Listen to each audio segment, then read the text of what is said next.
Anshubala music. मथवा पबानी के पगड़ी पियरिया लचकेला बहंगी त नाचे बिहरिया।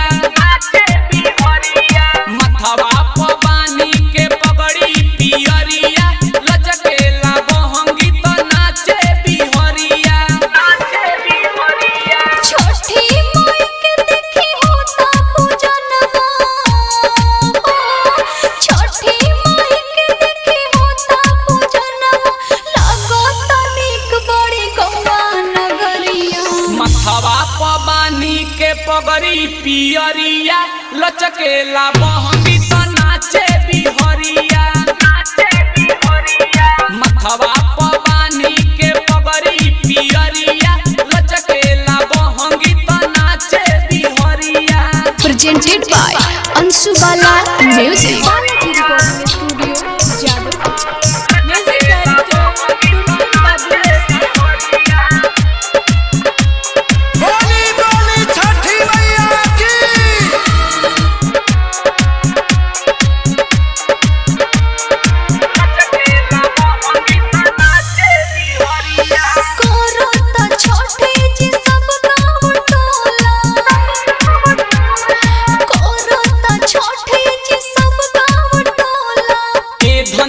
छठ तो विदेशों में होला।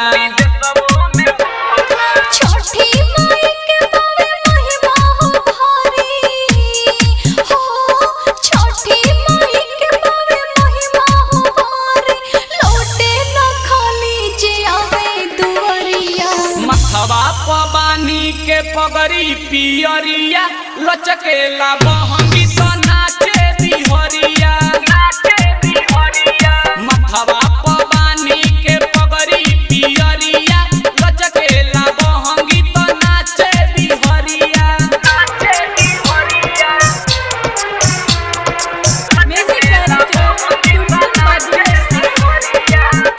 बोली बोली छठी मैया की।